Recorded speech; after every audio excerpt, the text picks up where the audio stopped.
Hello বন্ধুরা, good morning. আশা করি ভালো আছো, সুস্থ আছো।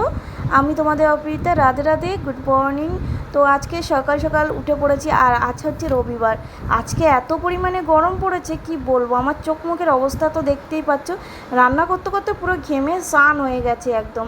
কি করব বলো, আর বাইরে রোদ্দুরটা একবার দেখো। জামা প্যান্টগুলো কেচে দিয়েছি তোমাদের দাদাভাই, আর শ্যুটাও কেচে দিলাম, কারণ হচ্ছে শ্যুটাও প্রচুর ময়লা হয়ে গেছিলো তার জন্য। আর এদিকে জল টল ভরে চলে যাচ্ছি রান্নাঘরের দিকে। রান্না বান্নাও তো করতে হবে নাকি। তো চলো দেখা যাক রান্না করছি। এখানে দেখতে পাচ্ছ ভাত বসিয়ে দিয়েছি, আর এখানে কিন্তু আরেকটা সবজি করে নিচ্ছি। এখানে বেগুন আলু ইলিশ মাছ করছি।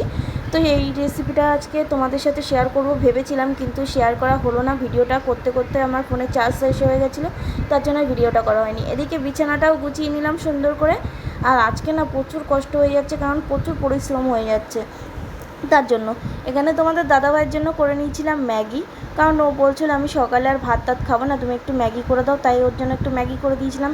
তারপরে একটু বসে গেছিলাম আলমারিটা গোছাতে। তো সুন্দর করে আলমারিটা গুছিয়ে নিলাম, কারণ অনেক দিন ধরেই আলমারিটা গোছানো হচ্ছিল না। তোমরা যদি আমার কি শাড়ি আছে, কেমন শাড়ি আছে সেটা জানতে চাও, কমেন্টে জানিয়ে দিও, তো আমি বলে দেবো। আর তোমাদের দাদাভাই বিছানার অবস্থা কি করেছে দেখো। এই রবিবার এলেই বিছানার অবস্থা উলটপালট করে ছেড়ে দেয়। তো বাদ দাও সেটা। আমি এখানে দেখো কাজকর্ম গুছিয়ে নিয়ে একটু শুয়ে নিচ্ছি, কারণ প্রচণ্ড কষ্ট হচ্ছে। সারাদিন প্রচণ্ড কাজকর্ম গেছে, আর খাওয়া দাওয়া সেরে একটু ঘুমিয়ে নিই, তারপর তোমাদের সাথে দেখা হচ্ছে। বিকালে ঘুম দিয়ে উঠে গেছিলাম, উঠেই চলে এসেছিলাম একটু স্টেশনে কিছু জিনিসপত্র কিনতে। কী কী কিনলাম সেটা পরের ভিডিওতে তোমাদের সাথে শেয়ার করে দেবো। তো আজকে কিছু কসমেটিকের জিনিসের দরকার ছিল, সেগুলো নিতে এসেছিলাম। আর একটা টপ দরকার ছিল, যেহেতু জিন্স কিনেছিলাম সেক্ষেত্রে আমার একটা টপ দরকার ছিল, তাই একটা টপও কিনতে এসেছিলাম।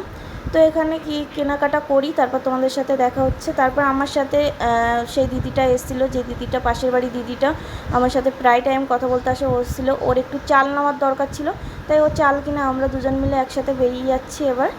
তো তার আগে যাওয়ার আগে এখানে তোমাদের দাদাভাইয়ের জন্য একটা রুটি নিয়ে নিই, কারণ ও সকালে একটু ডিম রুটি খেয়ে যেতে চেয়েছিলো, তার জন্য। ডিম পাউরুটি খাবে বলেছিল, তার জন্য। তারপর তোমাদের দাদাভাই আর আমি চলে গেছিলাম এখানে ফুচকা খেতে। ফুচকা খেয়ে চলো বাড়ি যাই, তারপরে তোমাদের সাথে পরে কথা হবে আবার একটা নতুন ভিডিওর মাধ্যমে। তো আজকে ভিডিওটা এখানে এন্ড করলাম। আমি ফুচকা খাই, তোমরা আরও আমার ভিডিওটা সাবস্ক্রাইব, লাইক, শেয়ার করে কমেন্ট করে জানাও কেমন লাগলো ভিডিওটা। তো আজকে ভিডিওটা এই অবধি, টাটা, বাই বাই।